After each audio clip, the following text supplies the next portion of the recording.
I'm here today with Jeff Kadofsky, one of the co-founders of National Instruments and the father of LabVIEW. Now, Jeff, as a fellow geek, were you dreaming of LabVIEW as a child, or were you spending all of your time just trying to get not beat up like me? Well, I was definitely a nerd as a kid, but I don't remember getting beat up. Probably traumatic, and I've repressed the memory. That's a much better childhood than mine. That's good. The LabVIEW idea, though, it actually came to me in a flash, telepathically, when I was abducted by aliens. Wow, that is amazing. So we should thank Extraterrestrial Life for LabVIEW.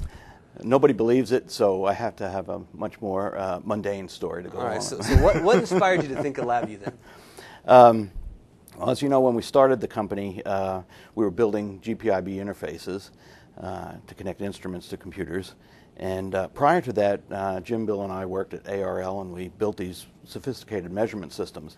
So our past experience at ARL had a lot of foundational material for how measurement systems ought to work, and it was a great resource.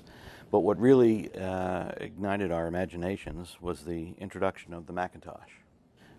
We saw clearly how people would interact with computers in the future, and thought, that's how you interact and use a computer, but couldn't we use the graphics and the mouse and the windows and so on to actually program the computer? And so that was what kicked it all off, and it's history since then. We just recently released the LabVIEW ID Exchange, where customers can post their product feedback and R&D can interact with them live and in public. What role do you think the ID Exchange will play in LabVIEW moving forward? I think it's a fabulous capability.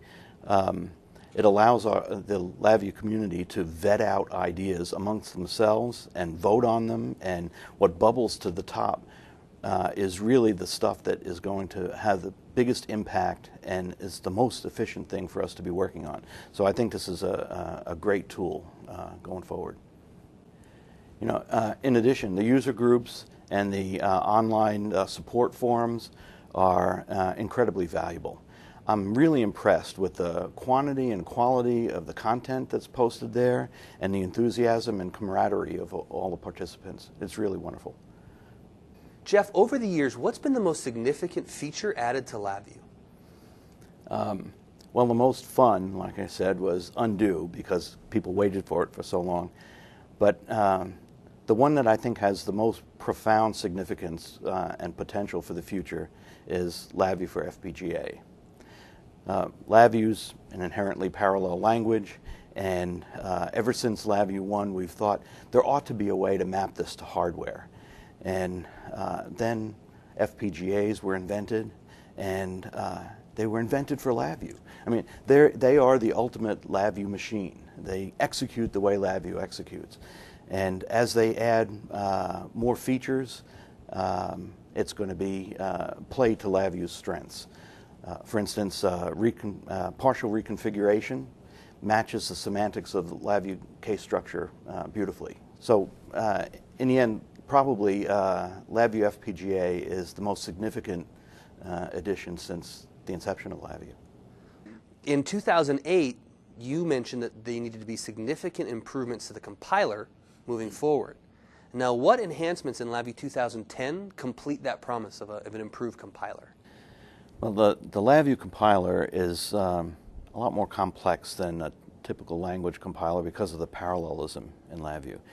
And so we developed a lot of good heuristics since the LabVIEW 2 days to compile reasonably good code, but it was time to re-architect the internals and use an intermediate representation that would make it possible to optimize the code that we generate a lot better than we had been able to do in the past. So that was done in 2009 and set the stage for implementing transformations that would improve and speed up the code that we generate. It's still a very complex compiler because of the parallelism, but we're able to work at multiple levels in the compiler to get optimizations. transforming the data flow graph itself, and then down at the lowest level using an open source tool called LLVM, which is used in industry and academia as a high performance backend to do the instruction generation and optimization. So the whole purpose of the compiler technology is to allow our users to continue to work at a high level of abstraction and yet generate highly optimized code to execute. Jeff, VI scripting is now more readily available to developers across the world. How will the widespread adoption of VI scripting affect LabVIEW in the future? Well, scripting is kind of complicated, so I don't think scripting per se will be widely adopted, but I think power users will use scripting to make some incredibly useful tools that everybody else will use.